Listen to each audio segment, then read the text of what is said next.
Hola a todos, ¿cómo están? Muy bienvenidos al trabajo de este año, donde vamos a empezar a trabajar la cuestión de la neurosis obsesiva luego de haber hecho un recorrido por el trabajo con la histeria. Este año va a ser un año muy especial en este sentido, porque me parece que lo que pasa con la neurosis obsesiva es que no entendemos de qué se trata. No entendemos de qué se trata. Si nosotros leemos la neurosis obsesiva como leemos la histeria, no llegamos a ningún lado. Y si intervenimos con la neurosis obsesiva como lo hacemos con la histeria, tampoco llegamos a ningún lado. Inclusive, la obsesión tiene algo que a veces sucede, que es que nos puede causar hasta fastidio, ¿no? Muchas veces encontramos esa modalidad en la obsesión donde el paciente habla una y otra vez de lo mismo, donde da muchísimos rodeos para decir algo. Sentimos que pasa mucho tiempo hasta que logramos captar algún material con el cual podamos trabajar, y ni bien lo señalamos, el obsesivo lo rechaza. Bien, y me parece que eso tiene mucho que ver con cierta rigidez de la estructura, ¿sí? Pero principalmente con la rigidez que nosotros tenemos como analistas, con la poca ductilidad que tenemos muchas veces para poder amoldarnos a un cuadro que se presenta radicalmente distinto respecto de cómo se presenta la histeria. Y en ese sentido, me parece que vale mucho la pena hacerle lugar, y creo que tenemos enormes claves en Freud para pensar la neurosis obsesiva actual, la neurosis obsesiva actual, porque en Freud también tenemos claves para pensar la histeria, no es que no, pero Freud trabaja más la histeria de conversión, por ejemplo, que es una modalidad histérica que existe, no es que no, pero que nos dice poco respecto de la histeria, ¿no? Porque la histeria tiene toda la cuestión de la triangularidad en relación al deseo, por ejemplo, que Freud no plantea, o tiene la cuestión del deseo insatisfecho, que Freud plantea de alguna manera, pero por lo menos a mí me parece un poco insuficiente como para que nosotros le demos la importancia que eso tiene que tener. Bueno, pero en la neurosis obsesiva me parece que el trabajo que hace Freud es increíble, porque nos da herramientas absolutamente imprescindibles para trabajar hoy por hoy con ese cuadro, ¿sí? Yo digo con ese cuadro, y a veces voy a tratar de evitar decir la palabra estructura. A veces digo estructura, pero voy a tratar de evitarlo, porque ustedes saben que yo no pienso los cuadros clínicos en términos de estructura, sino que pienso los cuadros clínicos en función de las operaciones lógicas de constitución que podemos suponer en un cuadro o en otro. Es decir, a partir de entender qué operaciones lógicas se produjeron y cuáles no, y entonces qué trabajo habría que hacer en ese cuadro, justamente, ¿sí? Independientemente de cómo se llame, independientemente de si hoy se presenta más como una obsesión y mañana se presenta más como una histeria, porque podría ser tranquilamente. Bien, entonces lo que quiero decir es esto. Las primeras clases van a ser detenidas en la obra de Freud, en lo que Freud nos trae como cuestión, como cuestiones importantísimas respecto a la neurosis obsesiva, y después vamos a trabajar Lacan. Pero lo que quería decir de Freud, que es lo que vamos a tomar hoy, es que me parece que es una información absolutamente preciosa la que nos ofrece para pensar este cuadro. Entonces decidí hacer un recorrido por algunos de los textos freudianos que hablan de esta cuestión. Vamos a empezar por un texto bastante temprano de la obra de Freud, que es Obsesiones y Fobias, donde justamente él va a plantear la diferencia entre la obsesión y la fobia, cosa que a mí me parece también sustancial, digamos, ¿no? Porque ahí tenemos otro problema, que es no entendemos nada de la neurosis obsesiva y menos que menos entendemos de la fobia. Eso es un punto ciego para muchos analistas. No sé qué tanto es nuestra culpa, qué tanto es culpa de nuestra formación, digamos, ¿no? Porque realmente tenemos una formación muy anclada en la cuestión de la histeria. Bien, con lo cual nos va a servir un montón esto que Freud plantea, la diferencia entre las obsesiones y las fobias. Pero igual voy a poner el acento en la cuestión de la obsesión en este texto. Bien, entonces vamos a empezar a leer algunos párrafos, ¿sí? Es un texto de 1895, o sea que es un texto tempranísimo de la obra de Freud, donde Freud dice: en toda obsesión hay dos elementos, una idea que se impone al enfermo y un estado emotivo asociado. Ahora bien, en las fobias, este estado emotivo es siempre la angustia, mientras que en las obsesiones propias puede ser igualmente cualquier otro, tal como la duda, el remordimiento o la cólera. Bien, entonces tenemos una idea que se impone al enfermo y un afecto asociado a la idea. Primera cuestión que planteaba recién. El afecto en la fobia es siempre la angustia. Es siempre la angustia, quiere decir que lo que predomina en la fobia es la angustia. Y si hablamos de la diferencia entre estructura y cuadro clínico, ¿sí? Yo decía, no, prefiero no hablar de estructura, es justamente porque me parece que la noción de cuadro clínico nos permite pensar qué es lo que predomina en la presentación de un cuadro, ¿sí? Porque muchas veces vamos a encontrar elementos diferentes. Por ejemplo, nosotros podemos encontrar en un cuadro clínico angustia y duda. Podemos encontrar eso. Pero nosotros necesitamos tomar el afecto que predomina, ¿sí? Cuando predomina la angustia, ¿sí? Podemos pensar una fobia. Podemos pensar, no es suficiente, ¿no? Pero lo podríamos decir al revés. En las fobias predomina la angustia. En la neurosis obsesiva predominan otros afectos. La duda, la cólera, el remordimiento.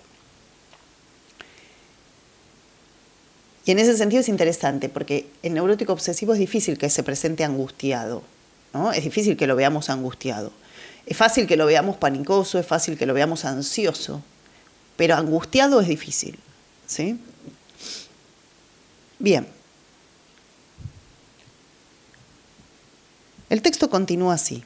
En muchas obsesiones verdaderas es evidente que el estado emotivo es lo principal, puesto que persiste inalterado, variando en cambio la idea a él asociada. Así, la sujeto de nuestra observación número 1, porque viene contando algunas observaciones Freud de pacientes obsesivos, la sujeto de nuestra observación número 1 tenía remordimientos muy varios, de haber robado, de haber maltratado a sus hermanas, de haber fabricado moneda falsa, etc. Vamos a ir hasta ahí porque el párrafo es más largo. La primera cuestión es, en muchas obsesiones el estado emotivo es lo principal, ¿sí? Porque persiste inalterado y va cambiando la idea, ¿sí?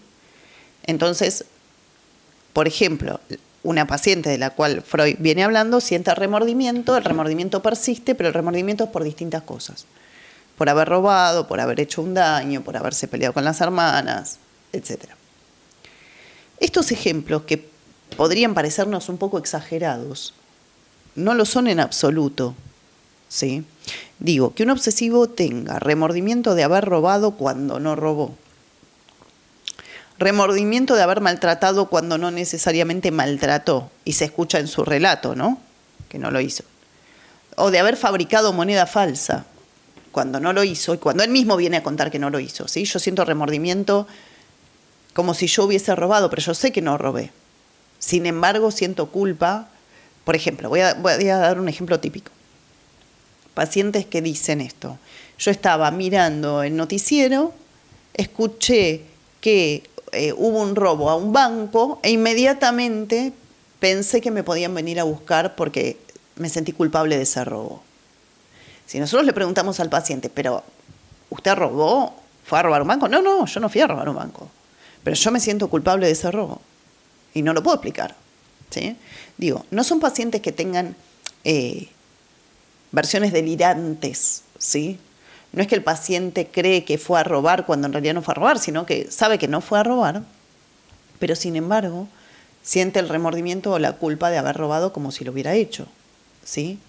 O personas que,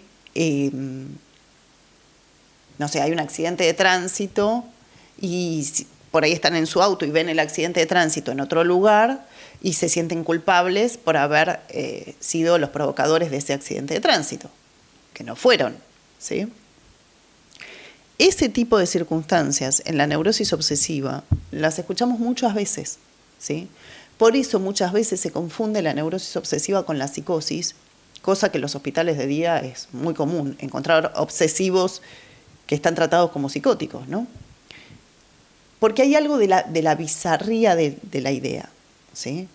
Digo, yo sé que no robé, pero me siento culpable como si hubiera robado, ¿sí? Siento que estuve ahí, aunque no estuve, digamos. Se podría tomar como una idea bizarra. Entonces tenemos que estar muy atentos a no confundir, digamos, ¿no? Lo que es una idea delirante de lo que es una idea obsesiva, ¿sí? En la medida en que vayamos avanzando, vamos a ver cuáles son los elementos que podemos tener a mano para no confundir esas circunstancias, ¿sí? Bien. Entonces continúo con el párrafo. Igualmente las personas que dudan de muchas cosas a la vez sucesivamente. El estado emotivo permanece en estos casos invariable, mutándose en cambio la idea. En otros, es esta también fija, la idea. Como en la muchacha de nuestra observación número 4, que profesaba un odio incomprensible a todas las criadas de la casa, cambiando no obstante de persona. ¿Sí? Pues bien, un escrupuloso análisis psicológico de estos casos muestra que el estado emotivo como tal está siempre justificado. Bien, entonces lo que me interesa es lo siguiente. En general nosotros encontramos el estado emotivo inalterado, que va cambiando de idea asociada. A veces la idea puede estar inalterada también, pero lo más común es que el estado emotivo esté asociado, y esto lo escuchamos todo el tiempo, porque, por ejemplo, en la cuestión del remordimiento. El paciente que trae la cuestión del remordimiento por haber hecho algo que no hizo, por ejemplo, es un paciente que se le desplaza ese remordimiento a tantas otras situaciones, ¿sí? No es en una sola situación, sino en varias de ellas. Bien, pero lo que me interesa mucho del final del párrafo es que Freud dice: un escrupuloso análisis psicológico de estos casos muestra que el estado emotivo como tal está siempre justificado, ¿no? Entonces, ¿qué quiere decir que el estado emotivo está justificado? ¿Cómo es esto de que el remordimiento, que nos resulta insólito porque el tipo no hizo nada y sin embargo siente remordimiento, Freud dice que está justificado, ¿no? Bien. Tenemos por un lado que el estado emotivo queda fijado y va cambiando la idea, ¿no? Es decir, que hay un desplazamiento, ¿sí?, en el campo de las ideas, que es una modalidad típica, defensiva de la neurosis obsesiva. Por eso muchas veces nosotros encontramos al obsesivo, como decía antes, hablando de un montón de cosas, yéndose por las ramas, sin entender nosotros a dónde va, porque desplaza permanentemente de una idea a la otra. Sin embargo, el estado afectivo se mantiene inalterado. Ahora, que el estado emotivo está siempre justificado, no tiene que ver con las justificaciones que da el paciente, ¿sí? Porque el paciente justifica: bueno, yo tengo remordimiento porque en realidad el banco no lo robé, pero cuando era chiquito robé unas galletitas de un kiosco, ¿sí? Por ejemplo. Esos son los argumentos que el obsesivo puede dar a veces no puede, pero a veces puede dar respecto de sus estados afectivos. Pero los argumentos no son las justificaciones. Que el estado emotivo esté justificado quiere decir que hay alguna razón, no sabida por el paciente, pero hay alguna razón, para que el paciente sienta ese remordimiento, ¿sí? No hay alguna argumentación, sino que hay algún motivo dentro de la economía psíquica. Eso, hay algún motivo dentro de la economía psíquica para que el paciente se sostenga en el lugar del remordimiento, ¿sí? Y acá, como dijimos un montón de veces, nosotros tenemos dos alternativas. Una es pensar que se sostiene en el remordimiento porque de alguna manera disfruta de ser el culpable de cualquier cosa, ¿sí? Por ejemplo, voy a dar un ejemplo que escucho bastante en las supervisiones: creer que el paciente disfruta en algún lugar de ser culpable porque de ese modo es el centro de una escena, es el centro de una situación, ¿sí? Esa es una lectura posible. La otra lectura posible es que el paciente no disfruta, y esto lo vamos a ver más adelante, Freud es muy claro respecto de esto, que el paciente no es que disfrute de ese remordimiento, sino que necesita el remordimiento, ese afecto está justificado porque es útil para algo dentro de la lógica de la economía psíquica. No porque es útil en sentido de que otorgue placer y el paciente la pase bárbaro, sino que es útil porque cumple alguna función en la economía psíquica. Es como el síntoma. No estoy diciendo necesariamente que el remordimiento sea un síntoma, si bien algo de eso hay, pero después lo vamos a ver. Pero lo que digo es como el síntoma. El síntoma cumple una función, ¿sí? Es el palo en la boca del cocodrilo. ¿Eso quiere decir que el paciente la pasa bien teniendo síntomas? No. ¿Sí? ¿Pero cumple una función en la economía psíquica? Sí. Bueno, esto es lo mismo. Ese estado afectivo está justificado porque cumple una función en la economía psíquica. De alguna manera es necesario, si se quiere, ¿sí? No es la mejor de las opciones, pero es necesario. Eso no quiere decir en absoluto que el paciente lo disfrute, o en absoluto quiere decir tampoco que el paciente sepa necesariamente por qué está haciendo lo que está haciendo o por qué está sintiendo lo que está sintiendo, ¿no? Y en este punto me detengo un momento, porque tenemos dos modos posibles de pensar la clínica en términos generales, ¿sí? Y esto lo dije muchas veces, pero me parece que es una buena instancia para poder retomarlo. Nosotros acá no vamos a trabajar con la lógica acusatoria, ¿sí? El paciente está ahí porque quiere, el paciente tiene que poder cambiar de posición, el paciente ya está al tanto de lo que le sucede, ahora sí, si no cambia es porque así lo decide, el paciente tiene que tomar una decisión respecto de algo. Nosotros no vamos a ir ni por las cuestiones que el paciente tiene que hacer, ni por las que tiene que sentir, ni por cómo tiene que ser. No vamos a ir a pensar que la voluntad tiene algo que ver en todo esto. Si yo pienso que el paciente puede decidir algo y no lo está haciendo, o puede elegir algo mejor para su vida y no lo está haciendo, y no creo que eso sea un síntoma, ¿sí? Creo que el paciente podría, es porque yo misma todavía creo en un otro sin barrera, ¿sí? Creer que el paciente podría lo que no puede, a la vista está que no puede, nos viene a consultar a nosotros, ¿no? Por algo nos viene a consultar. Entonces, creer que podría lo que no puede es porque nosotros, analistas, todavía creemos en un otro sin barrar, ¿no? Entonces, cuidado con eso. En este espacio la propuesta no es esa. Y todos nosotros, todos, caemos muchas veces en ese lugar que puede ser acusatorio, en ese lugar que puede ser el de creer que el paciente puede más de lo que puede, ¿sí? En el de creer que si quiere tal cosa, podría tener la voluntad de hacerlo. Todos podemos caer en esos lugares. El trabajo que les propongo este año, en continuidad con el trabajo del año pasado, es que nos salgamos de esos lugares que lo único que hacen es que el neurótico padezca más, y si quieren lo llevamos más allá, más lejos. Que el neurótico padezca más y por ende que la sociedad padezca más, ¿sí? Nosotros trabajamos con un paciente que después sale a la calle, convive con gente, se relaciona y se vincula desde lo que siente, ¿sí? Peor se sienta, peor se va a vincular. Peor se sienta, peor lo que va a generar en una sociedad. Nosotros no trabajamos para uno, ¿sí? No trabajamos para una persona. Nosotros trabajamos para la humanidad, en el doble sentido de la expresión, ¿no? Para la sociedad, y más allá de los límites de nuestra sociedad, para las sociedades y para lo humano, a favor de lo humano. Y lo humano es la castración, ¿sí? Para nuestros términos. Lo humano es lo sensible, lo humano es lo aireado. Bien, entonces la mira nuestra no puede ser el individuo, ¿sí? No trabajamos para un individuo, porque el sujeto no es un individuo, ya lo hablamos un montón de veces, si quieren lo retomamos en algún momento. Pero seamos conscientes de esto, porque en la neurosis obsesiva nos va a saltar la ficha a todos, ¿eh? Digo, el cuadro neurosis obsesiva es un cuadro que nos lleva permanentemente a la idea de, bueno, que este hombre decida. Bueno, basta de culparse de lo que no es culpable. Bueno, que tome sus decisiones. Nos lleva muy fácilmente a ese lugar, tenemos que estar sumamente advertidos, ¿sí? Bien.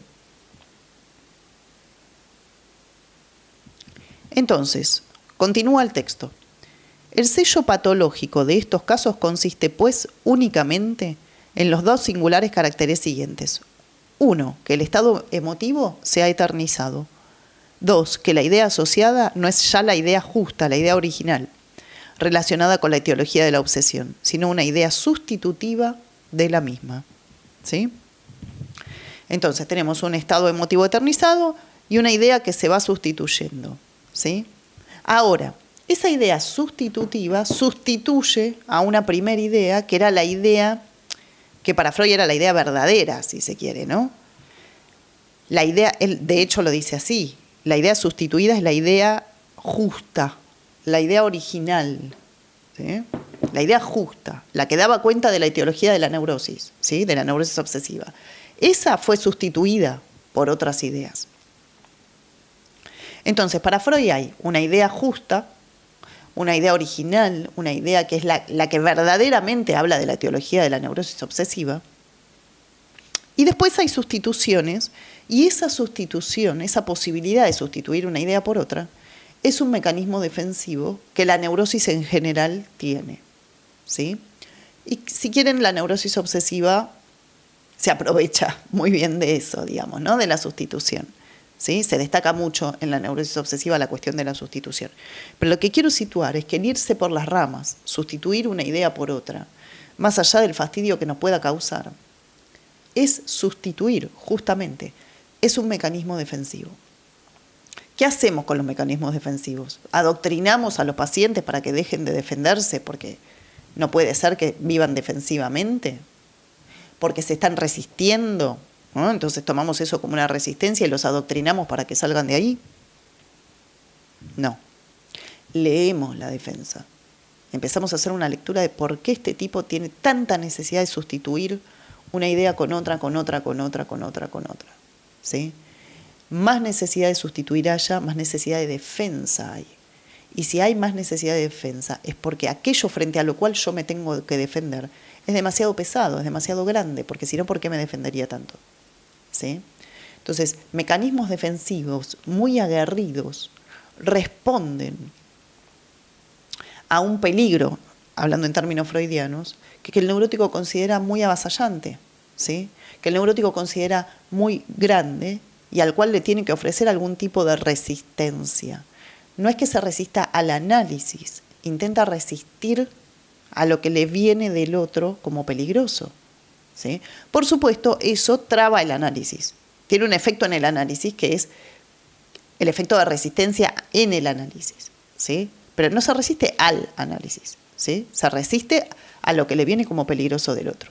Bien, la cuestión de la sustitución de ideas lleva a una modalidad clínica particular, digamos, que es justamente ir a buscar esa primera idea sustituida, esa original, digamos, ¿no?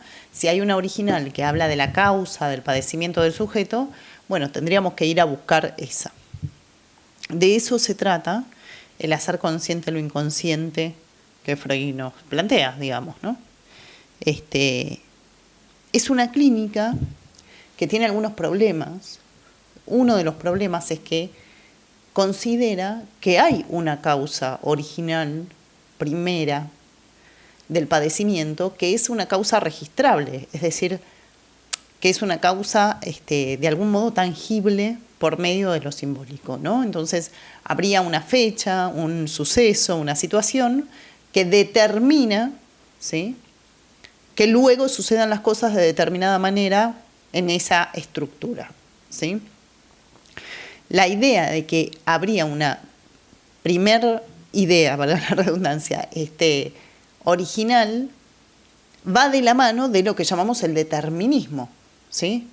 El determinismo psíquico, esa primera idea que ahora quedó bajo la represión y que ha sido sustituida por otras, determinaría, ¿sí?, las modalidades de presentación del cuadro, los padecimientos posteriores, los síntomas que se producen, etc. ¿Sí? Bien, continúo un poco más con la lectura del texto entonces. Dice, prueba de ello es que en los antecedentes del enfermo, él viene hablando de la cuestión de la sustitución de ideas, ¿sí? Prueba de ello es que en los antecedentes del enfermo y en la época inicial de la obsesión puede hallarse siempre la idea original, después sustituida. Tales ideas sustituidas tienen caracteres comunes, correspondiendo a impresiones verdaderamente penosas de la vida sexual del individuo, que éste se ha forzado a olvidar, sin conseguir más que reemplazar la idea inconciliable por otra. Voy hasta ahí, después continúo con la lectura. Entonces tenemos que la idea sustituida, la original, es una idea penosa de orden sexual, ¿sí? Que es eso lo que quedó reprimido. Y eso sí es característico de las neurosis para Freud, ¿no? Que lo que se ha reprimido es algo de orden penoso y algo de orden sexual. Y que eso determina lo que viene posteriormente, ¿no? Bien, fíjense que Freud dice, corresponde a impresiones verdaderamente penosas de la vida sexual del individuo, que éste se ha forzado en olvidar. Ese modo de decir que Freud tiene, si nosotros lo tomamos así, a la letra y fuera de contexto, lo que nos arroja es la idea de que Freud sería un tipo que está pensando en el individualismo, está pensando en el individuo, ¿sí? Y en un individuo que tiene algún margen de voluntad, ¿no? Porque él mismo se fuerza a olvidar. Que Freud diga individuo, que Freud diga que se fuerza a olvidar, no quiere decir de ninguna manera que piense un individuo en términos de individualismo, en términos de una isla, ¿sí? Sin conexión con otros. De hecho, pensemos que Freud, por ejemplo, plantea la cuestión de la herencia arcaica, ¿sí? Aquello que hemos heredado sin saber que lo heredamos, de generaciones anteriores e incluso, no solamente de generaciones, sino información que heredamos de la especie, ¿sí? Y que es absolutamente activa esa información en nuestros actos y en nuestros modos de pensamiento.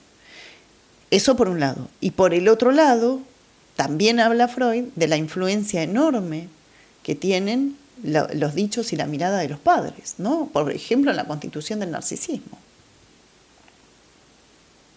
Y que lo que se juega en la constitución del narcisismo del niño es el narcisismo de los padres colocado allí. Con lo cual, ¿cómo podríamos pensar que ese niño es un individuo en el sentido de lo individual, único y aislado de todo lo demás, ¿no? Digo, si yo leo esta frase a solas, me encuentro con la cuestión de, Freud habla de la palabra individuo, ¿sí? Está pensando en que somos individuos separados unos de otros, ¿sí? No afectados por los otros o por lo otro. Sin embargo, yo estoy dando solamente 2 ejemplos, pero podríamos encontrar un montón en la teoría de Freud, donde lo que encontramos es esa inmixción, ¿no? En donde lo que el niño es, no es sin lo que los padres depositaron del propio superyo de ellos en él, del propio narcisismo de ellos, generado por los padres de ellos en él. Digo, con lo cual no podríamos pensar de ninguna manera en Freud un sujeto absolutamente individual. Y también, del mismo modo, tiene este tipo de frases, donde él dice, el individuo se fuerza a olvidar, ¿sí? Pero después, cuando él explica a olvidar y después dice a reprimir, ¿no? Ese olvido vale como represión. La idea sustituida se sustituye por una sustitutiva, estamos todos de acuerdo que estamos hablando de represión. Todos los lugares donde Freud se vuelve loco pensando cómo explicarnos de qué se trata la represión, en ningún lado la represión es un acto voluntario, ¿sí? En ningún lado alguien se fuerza a reprimir, ¿sí? Sino que la represión sucede, ¿sí? De hecho, si quieren, si lo pensamos en términos de definiciones, Freud dice que la represión es el esfuerzo de la conciencia por mantener alejada de ella algún contenido inconciliable, digamos, ¿no? O sea que si hay algún agente de la represión, ahí sería la conciencia, ¿sí?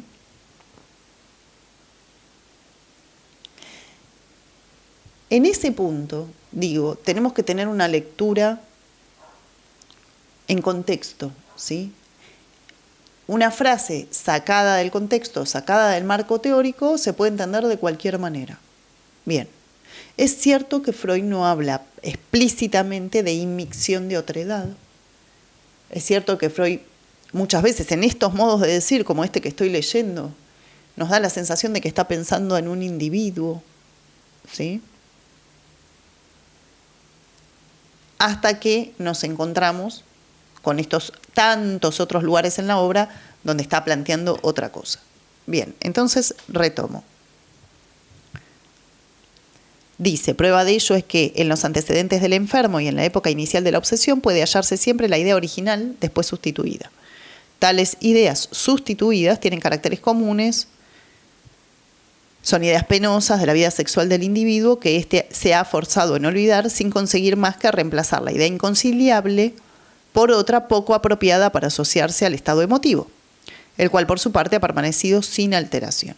A esta forzosa conexión del estado emotivo y la idea asociada es a la que se debe el carácter absurdo de las obsesiones. Bien, entonces, el individuo se ha forzado en olvidar una representación penosa de carácter sexual, se ha forzado en olvidarla justamente porque es penosa. A esa representación, Freud la llama inconciliable. Una representación inconciliable es una representación que es inconciliable con el yo, ¿sí? Para que el yo mantenga la armonía, para que el yo mantenga la coherencia, las ideas que se integran al yo tienen que conciliar con esa armonía y esa coherencia y, si quieren, ese carácter adaptativo que el yo tiene. Si la idea es sexual, por ejemplo, ¿sí? Se contrapone al yo, ¿de acuerdo? No ingresa como parte de la armonía del yo, ¿sí? Entonces, son ideas penosas, sexuales, por eso Freud las llama inconciliables. Y lo que dice es que eso va a dar lugar a una forzosa conexión nueva entre el estado afectivo y una nueva idea. Y ahí me pareció interesantísimo que en el mismo párrafo dice que el individuo se fuerza a olvidar, pero después, para la nueva conexión, ¿sí?, del estado emotivo con la nueva idea, dice: a esta forzosa conexión del estado emotivo y la idea asociada es a la que se debe el carácter absurdo de las obsesiones. Y no dice quién fuerza, ¿no? Digo, ¿quién fuerza a que ese estado emotivo conecte con otra idea? No hay un agente de ese forzamiento. Eso sucede. O sea, que el paciente venga y nos hable de algo absurdo, ¿sí?, o manifieste un estado emotivo absurdo respecto de una idea, esa conexión, ¿sí?, de ese encuentro, digamos, entre la idea y el estado emotivo, no depende de él, no depende de su voluntad, es una conexión forzosa que no tiene agente, ¿sí? Y como si fuera poco, muchas veces la neurosis obsesiva advierte de lo rara que es la idea que siente o lo raro que es el afecto respecto de la idea. A veces no, pero muchísimas veces sí. Y esto es lo que le da el carácter absurdo, dice Freud, a las obsesiones, ¿sí? Bien.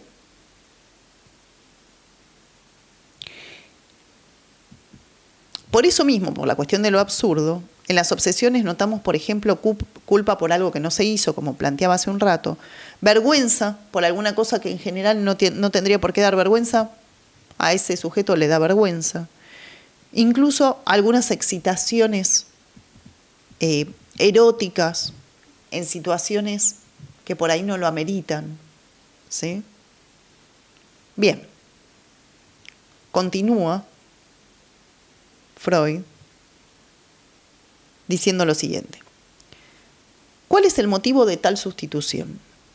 A mi juicio, podemos considerarla como un acto de defensa del yo contra la idea inconciliable. Entre mis enfermos hay algunos que recuerdan el esfuerzo de voluntad realizado para expulsar la idea. Entre mis enfermos hay algunos que recuerdan el esfuerzo de voluntad realizado para expulsar la idea o el recuerdo penoso del campo de la conciencia. En otros casos, esta expulsión de la idea inconciliable se produjo de un modo inconsciente, que no ha dejado huella alguna en la memoria de los enfermos. Bien, me detengo acá. Yo venía diciendo que la represión, es decir, la idea de mantener fuera de la conciencia una idea penosa, es algo que no depende de la voluntad del enfermo. Ahora, Freud dice que en algunos casos los pacientes recuerdan el esfuerzo voluntario por olvidar la idea, ¿sí? Y en otros casos no. Los otros casos no son los que vengo hablando. Ahora hablemos de los que sí. Esto lo habrán escuchado en la clínica muchas veces. ¿Cuántas veces los pacientes dicen, bueno, yo no quiero hablar de tal situación, prefiero no acordarme, ¿sí? En esas situaciones nosotros entendemos que hay un esfuerzo voluntario por olvidar, ¿de acuerdo? Bien. Que lo hay, de hecho, ¿sí? Pero no es eso lo que caracteriza al trabajo psíquico, ¿sí? No es eso lo que nos importa. ¿Por qué no nos importa? Porque los pacientes pueden hacer ese esfuerzo por no querer recordar, el esfuerzo voluntario digo, ¿sí? Y eso se franquea, eso no se sostiene, ¿sí? Entonces, no nos interesa el esfuerzo voluntario por no recordar, ¿sí? Es un esfuerzo, es esa creencia que tiene el yo de que puede hacer cosas que en realidad no puede, ¿sí? Si yo digo, no me quiero acordar de eso, es que ya me acordé.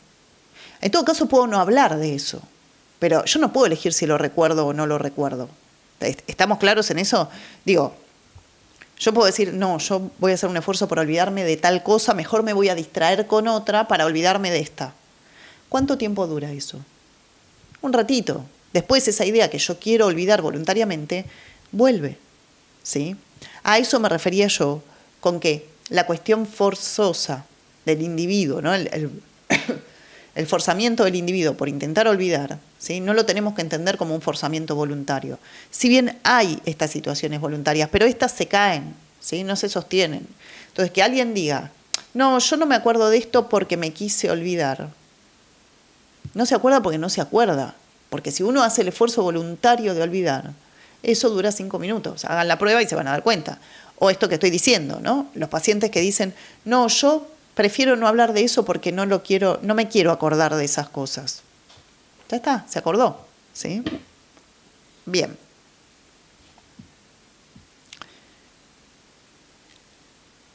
Entonces, lo que me interesa es que la represión es un mecanismo de defensa frente a lo traumático. Y lo traumático, hasta acá, es la sexualidad, esa representación inconciliable, ¿no? Ahora, por supuesto que no siempre vamos a encontrar ese mecanismo de defensa.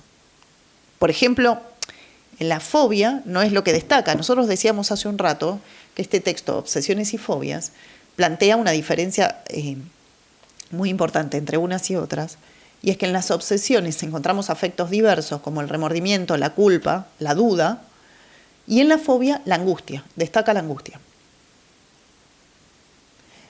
Y lo que encontramos también es que la sustitución de ideas, muy característica de la neurosis obsesiva, en la fobia no está, lo cual es tremendo, porque si el paciente ramifica su discurso, si nos cuenta un montón de cosas, tal vez podamos extraer algo para trabajar.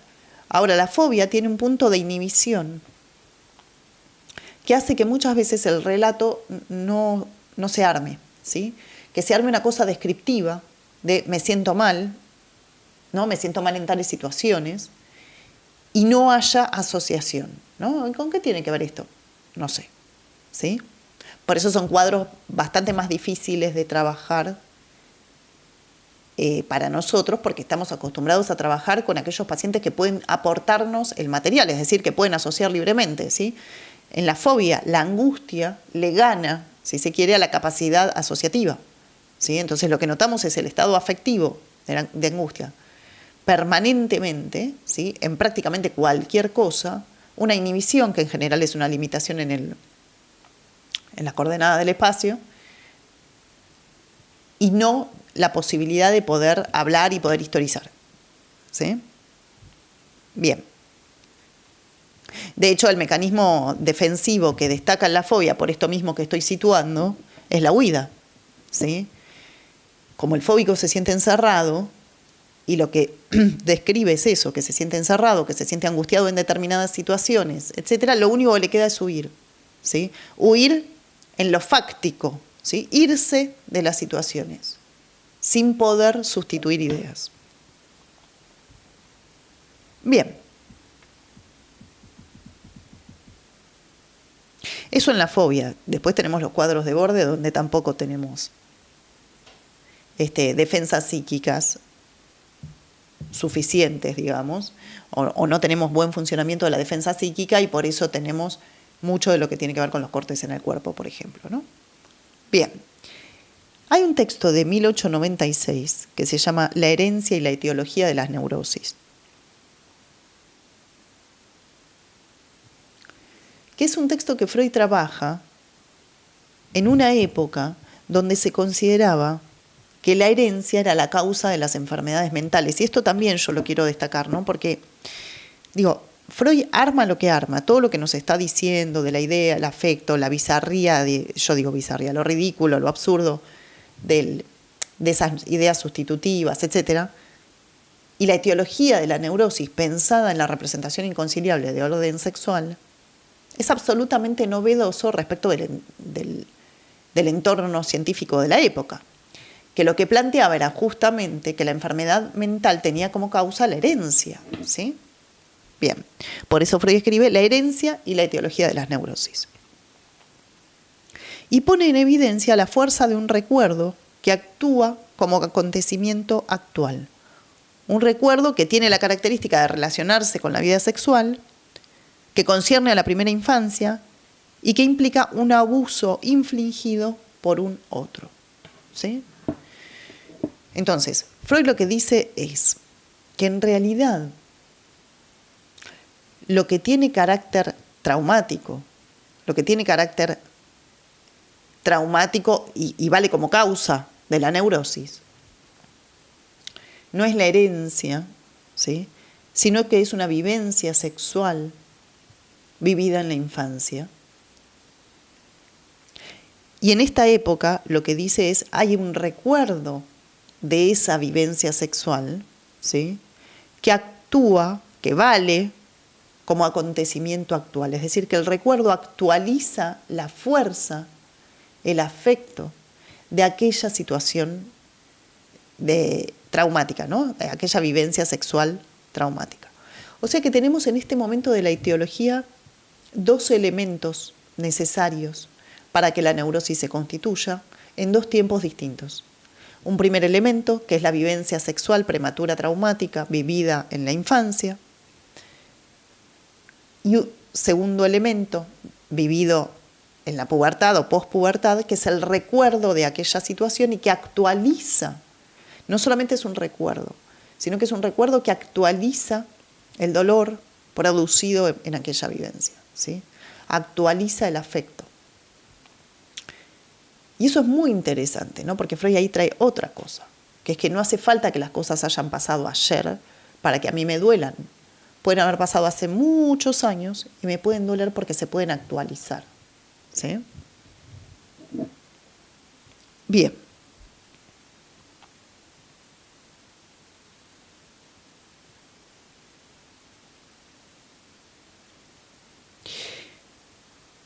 Esta cuestión de que la representación inconciliable tiene que ver con una vivencia sexual prematura, traumática, que consiste en un abuso infligido por otro al niño, es algo que es compartido entre la neurosis obsesiva y la histeria, ¿sí?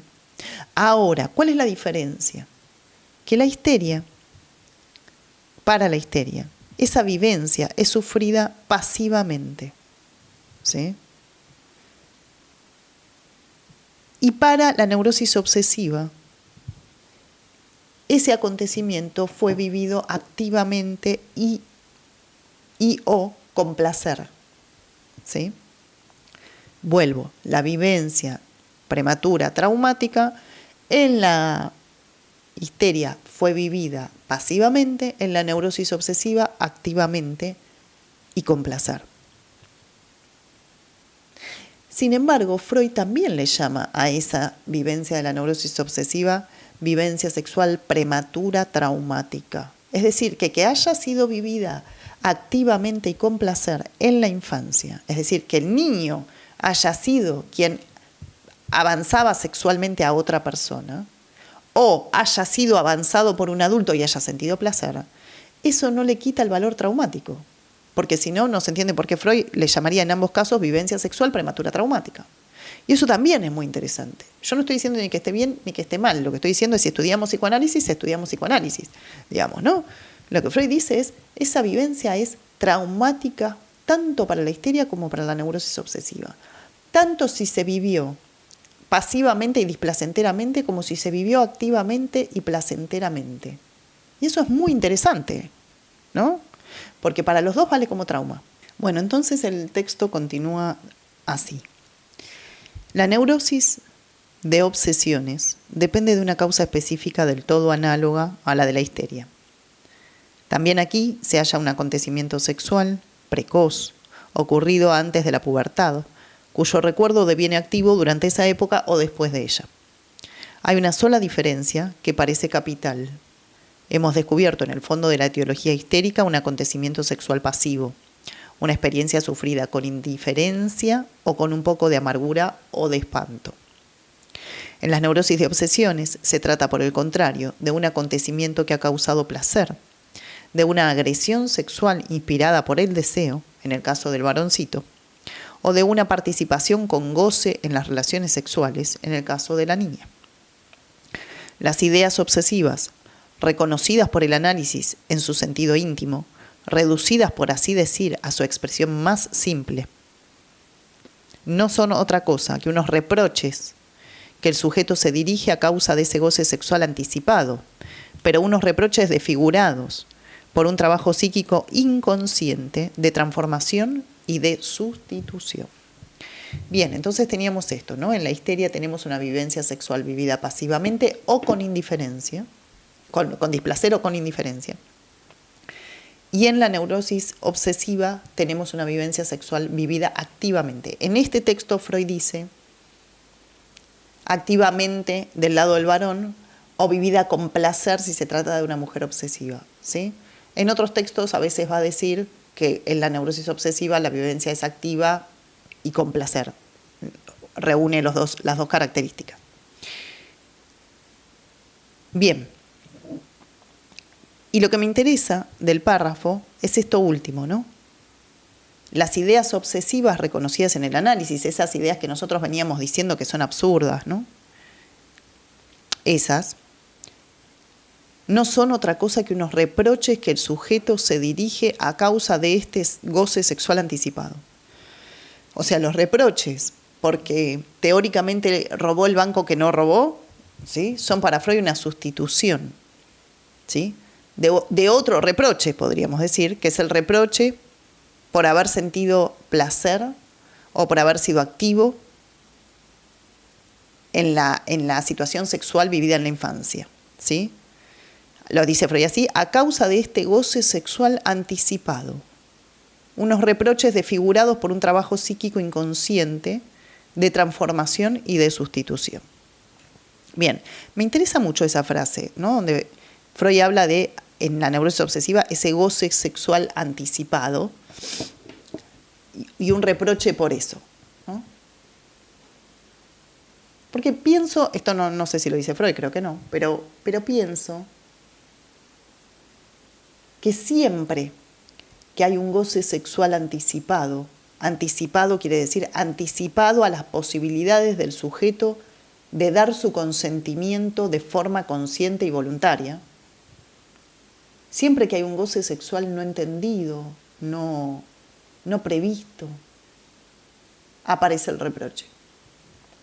Esto quiere decir que cada vez que hay reproche es porque hubo goce digo en sentido freudiano, satisfacción sexual, ¿no? Placer sexual.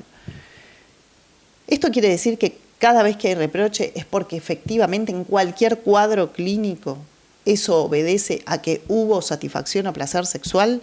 No.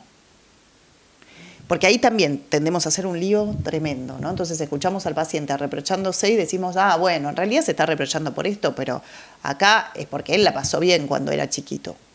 No tenemos que olvidar que son vivencias sexuales prematuras traumáticas para todos los casos, ¿sí? Pero sí, y esto es lo paradójico, en la neurosis obsesiva esas vivencias sexuales fueron vividas con placer.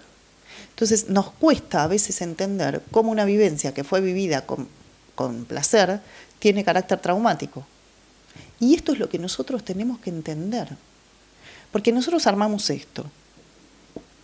O se vivió displacenteramente y entonces fue traumático, o se vivió con placer y no causó trauma. De hecho, me parece que muchas de las teorías feministas, por ejemplo, que trabajan mucho sobre la cuestión del abuso sexual, no digo todas, pero muchas, tienen esta mirada, ¿no? Si se vivió con placer no es trauma, no quiere decir que no sea abuso, pero no es trauma, ¿sí? Si se vivió sin placer es trauma. Pero Freud lo que dice es que puede haber una vivencia vivida con placer y valer como trauma. ¿Por qué? ¿Qué quiere decir trauma? Traumática será aquella vivencia de la cual el sujeto no puede dar cuenta por vía simbólica. Aquella vivencia que es anticipada a la capacidad simbólica de elaboración. Eso es trauma. Trauma no es que algo sea displacentero, es que se anticipe a mi capacidad simbólica de elaboración, ¿sí? Sea placentero o sea displacentero. Entonces, pero a la vez uno podría decir, si leemos la obra freudiana, con esta cuestión de las vivencias sexuales de la infancia, y Lacan también tiene otra versión, pero digo, también va por esa vía, me parece, lo que encontramos es que el goce en el sentido freudiano, insisto, la satisfacción sexual, el placer sexual anticipado, es característico de las neurosis. Eso siempre aparece, siempre se anticipa. La sexualidad siempre se anticipa, y el placer sexual también, siempre se anticipa a las posibilidades elaborativas, ¿no? Entonces, alguien me dio un beso y yo todavía no entendí qué es un beso, pero sentí algo y me gustó, pero ¿está bien o está mal esto que estoy haciendo, ¿no? Pensaba en vivencias sexuales, por ejemplo, vividas en la infancia, de las que ustedes tengan memoria, ¿no? Si ustedes se acuerdan, seguramente tuvieron alguna vivencia sexual, no abusiva, un juego sexual, donde la sensación haya sido, ¿esto está bien o está mal? Es lindo, pero no termino de entender de qué se trata, ¿no? Entonces la sexualidad, en términos placenteros o displacenteros, por definición, siempre es anticipada, siempre aparece antes de la capacidad de elaboración. Por eso es traumática, pase lo que pase. Si un paciente viene y dice, yo era chiquito y tuve una situación sexual con mi vecinita de al lado y la pasé re bien y me encantó, ¿sí? Está fantástico, eso no vale como acontecimiento traumático, no vale como trauma en el sentido de algo que lo desestabilizó, ¿sí?, a ese paciente. Pero la vivencia sexual en Freud, vale como trauma porque es anticipada. En Lacan no se trata de una vivencia sexual, y en Freud ya dentro de un poco de años más adelante tampoco se va a tratar ya de una vivencia sexual. Pero hoy se trata de una vivencia sexual en estos textos, ¿de acuerdo? Bien.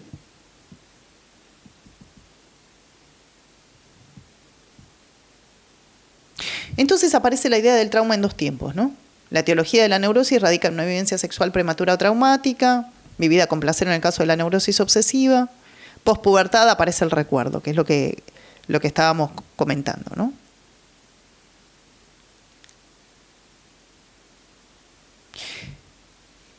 Y en este punto, como las vivencias sexuales en este momento de la obra de Freud son muy importantes, las vivencias infantiles, y no solamente en este momento, ¿no? Digo, no solo en este momento de la obra, sino en este momento histórico, sociohistórico de nuestra cultura también, digamos, ¿no?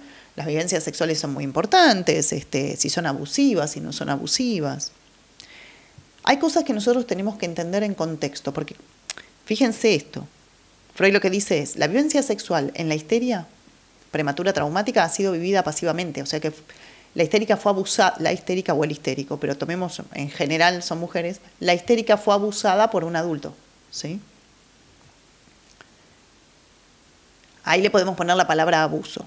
Ahora, ustedes saben que después Freud lo que va a decir es que en realidad de todas aquellas personas que vienen con el relato del abuso sexual, no todas fueron abusadas efectivamente, sino que Freud va a decir, mis histéricas me mienten. Todas me vienen a decir que fueron abusadas y no lo fueron, en lo fáctico, ¿sí? Y ahí es donde él va a dar este giro interesante, ¿no? Donde lo que va a decir es, bueno, por ahí no se trata de lo fáctico, por ahí se trata de la fantasía, que vale como abuso, ¿sí? Que vale como trauma, porque no hubo capacidad elaborativa. Bien, pero eso es otra cuestión. Lo que quería plantear es, nosotros tenemos que tener en cuenta cuáles son las coordenadas de una cultura y de un tiempo histórico para evaluar qué cosa es trauma y qué cosa no es trauma en cada cultura y en cada momento, ¿sí? Voy a dar un ejemplo. Si una persona de 50 años dice, mi mamá cuando era chiquita me daba de comer casi con exclusividad harinas, ¿sí? No es lo mismo que si hoy alguien que tiene 10 años dice, mi mamá me da de comer casi con exclusividad harinas, ¿sí? ¿Por qué no es lo mismo? Bueno, porque el contexto sociocultural, por lo menos para una clase media y clase media de ahí para arriba, es que las harinas hace 40, 50 años atrás, teóricamente eran una gran fuente de energía y el niño se volvía fuerte a partir de ese consumo de harinas, y hoy se está objetando porque se considera que son perjudiciales, ¿sí? Bien, del mismo modo, cuando hablamos de la cuestión de la sexualidad, qué es sexual, qué no es sexual, qué es abuso, qué no es abuso, etcétera, etcétera, tenemos que considerar las coordenadas de cada tiempo histórico, ¿sí? Estoy pensando, no sé, unos 15 años o unos 20 años atrás, que un niño fuera amamantado más de un año, ¿sí? Era leído por los psicoanalistas como erótico para la madre y para el niño, pero bueno, la decisión era de la madre, ¿no? Como un acto innecesario, ¿sí? En donde la madre sostenía un placer sexual a costa del niño, prácticamente abusivo, en el sentido de colocar al niño en su teta cada vez que quisiera, ¿sí? Cuando eso no era necesario. Hoy, por lo menos acá, no sé cómo es en otros lugares, las madres dan la teta hasta el año y medio, hasta los 2, 5 minutos, 3 años inclusive, o a veces más, ¿sí? Y hay toda una corriente que avala ese modo, esa modalidad, ¿sí? Y en donde no se considera que eso sea negativo, sino que se considera positivo, y no se considera un acto erótico y sexualizado de la madre para con el niño, sino un acto amoroso. Bien, entonces, cada vez que vamos a estudiar y a leer las cuestiones sexuales, tenemos que entender en qué contexto histórico nosotros estamos, ¿sí?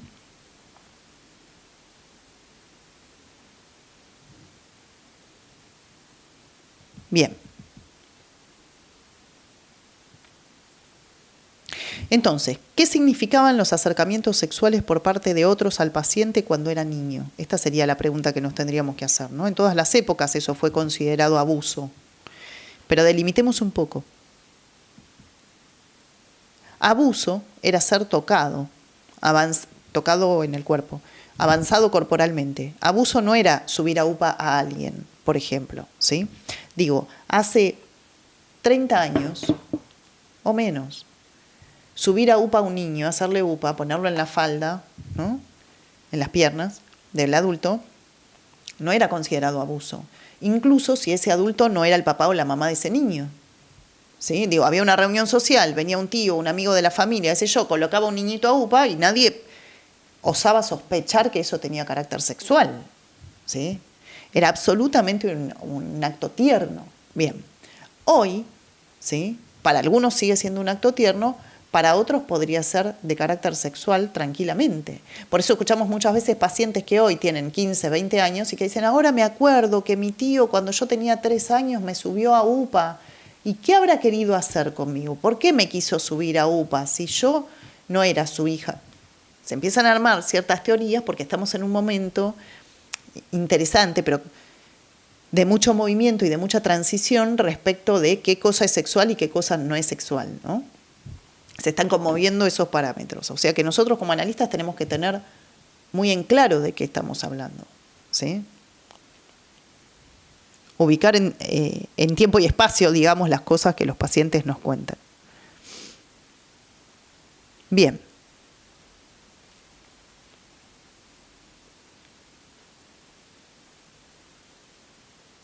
Yo pensaba este ejemplo, ¿no? Que hoy podamos pensar por qué un adulto en una reunión social acompaña a un niño que no es su hijo al baño, no quiere decir que esa pregunta estuviera en el imaginario social de otras épocas, ¿no? En otras épocas era normal que cualquier adulto acompañara al niño al baño si quería ir. Hoy no es cualquier adulto. Sin ir más lejos, el otro día una paciente me decía algo interesante de su hijito. Me decía, bueno, la niñera que cuida a mi hijo, no sé, le da de comer, lo lleva a pasear, no lo baña, porque es su cuerpo, ¿no? No lo baña. Y fue muy interesante porque este chiquito tiene 1 año, ¿sí? Pero en otras épocas las niñeras bañaban a los niños y eso no era peligro de abuso, ¿sí?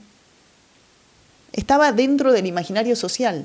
O sea que siempre que nos cuentan algo tenemos que entender de qué época estamos hablando, ¿sí? Si viene hoy un paciente que tiene 40 años y me dice, mi madre dejaba que la niñera me bañe, ¡qué horror! Uno podría decir, eso está leído desde ahora, desde acá, pero hace 40 años no era un horror. Hace 40 años no había, a nadie se le ocurría que la niñera no bañara al niño, ¿sí? Digo, no estaba en el imaginario social. Bien.